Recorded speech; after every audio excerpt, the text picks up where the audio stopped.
ایک بزرگ گزرے شاہ بقی الدین ابن مخلد، فرماتے میری 19 سال عمر تھی، میں نیشا پور میں پڑھا کرتا تھا، میرے اندر علم کا بڑا ذوق تھا۔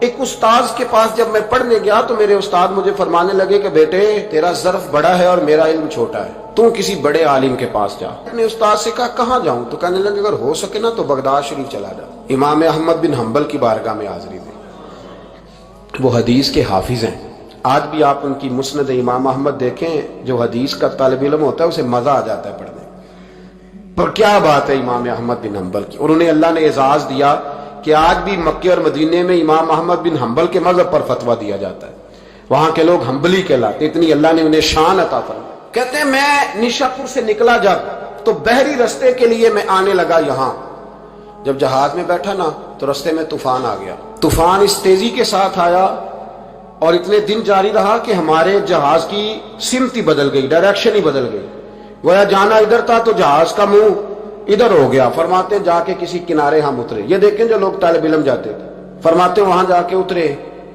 وہاں پتہ چلا کہ جس جزیرے پہ ہم اترے ہیں یہاں سے اگر پیدل جائیں گے تو 1.25 مہینے میں بغداد پہنچیں گے، اور فرماتے ہیں کہ پیسے بھی کوئی نہیں، ختم ہو گئے۔ اب میں وہاں سے اترا پتے کھاتا، 1.25 مہینہ لگا اور میں بغداد شریف پہنچا، اور جب پوری جد و جہد کر کے وہاں پہنچ گیا نا تو پتہ چلا کہ امام احمد بن حنبل کا تو مدرسہ ہی بند ہو گیا، ان کے تو جمعہ پڑھانے پہ پابندی لگ گئی ہے، وقت کا بادشاہ ناراض ہو گیا، اس کا مطلب ہے وہ بھی سیاسی باتیں کرتے ہوں گے، ناراض ہو گیا، اس نے پکڑ کے آپ کو جیل میں ڈال دیا۔ تو امام صاحب تو پڑھاتے ہی نہیں۔ فرماتے میں اب تلاش کرنے لگا کہ مجھے پتہ چلے امام صاحب کہاں قید ہیں، بتایا گیا کہ ان کو ان کے گھر کو جیل، سب جیل قرار دے کے نظر بند کر دیا گیا، اور گھر کے چاروں کونے میں پولیس کھڑی ہے۔ امام احمد بن حنبل رحمۃ اللہ تعالی علیہ کے وہ شاگرد شاہ بقی الدین صاحب فرماتے ہیں کہ میں جب وہاں پہنچ گیا، وہاں پہنچ کر کے میں نے لوگوں سے کہا کہ تم نا قریب نہ جانا، بس مجھے بتا دینا کہ امام صاحب کا گھر کہاں ہے۔ تو کہتے ہیں ایک شخص نے مجھے کہا کہ میں انگلی کا اشارہ نہیں کروں گا، آنکھ کا اشارہ کروں گا، کیونکہ حالات بڑے خراب ہیں۔ کہتے ہیں اس نے آنکھ کے اشارے سے بتایا کہ وہ سامنا گیٹ امام صاحب کا ہے۔ کہتے ہیں میں واپس آ گیا، اب ساری رات سوچتا رہا کہ امام صاحب کے گھر تعلیم حاصل کرنے کیسے جانا ہے۔ فرماتے ہیں پھر مجھے ایک تجویز سمجھ میں آئی، صبح جب میں نے اٹھا تو میں نے سر سے پگڑی اتاری، اپنے بالوں میں ہاتھ ڈال کے بال بکھیر دیے، چاروں جانب بکھر گئے، زلفیں رکھی ہوئی تھی۔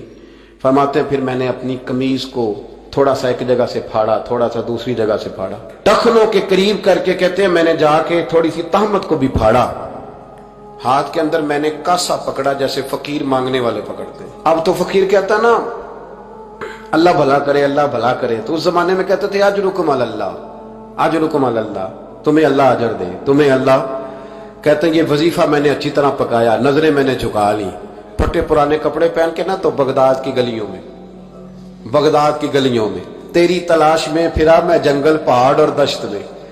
کہتے ہیں بغداد کی گلیوں میں کبھی ادھر کبھی ادھر، میں نہ وہ لیے نہ کاسا، میں گھوم رہا ہوں پھر رہا ہوں، تینوں لب دیا آپ گواچے۔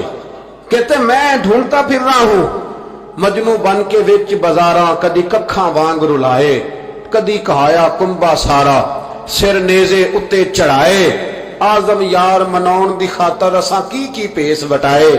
فرماتے ہیں کہ وہ کاسا لیے تو میں نکلا، سپاہی کھڑے تھے، ان سے بھی میں نے کہا اجرکم علی اللہ۔ کہتے ہیں ایک دینار انہوں نے بھی میرے کاسے میں ڈالا۔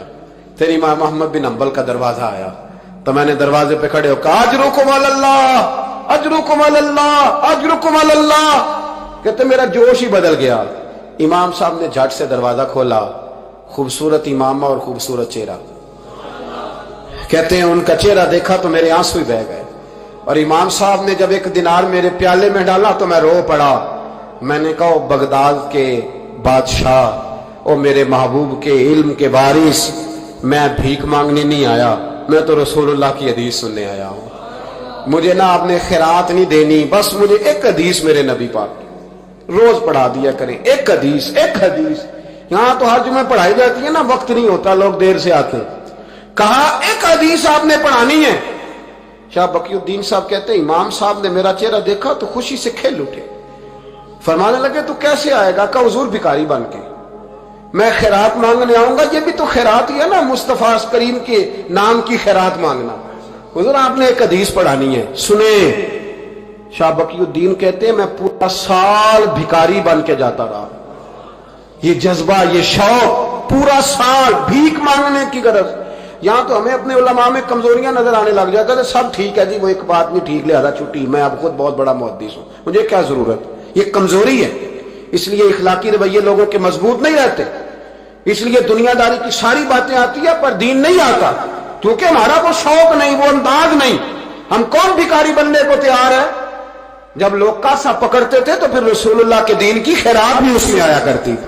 اب کوئی کاسا ہی نہیں پکڑتا تو خیرات کیسے آتی؟ یہ تو لوگ بحث کرنے آتے، گفتگو کرنے آتے، لینے کون آتا؟ حضرت شاہ بقی الدین کہتے ہیں میں پورا سال جاتا رہا۔ امام احمد بن حنبل مجھے فرماتے یار میں بھی سوچتا تھا کہ کہیں میرے علم کو زانگی نہ لگ جائے، دیکھو اللہ نے فضل کیا ہے، مجھے ایک طالب علم عطا فرما دیا ہے۔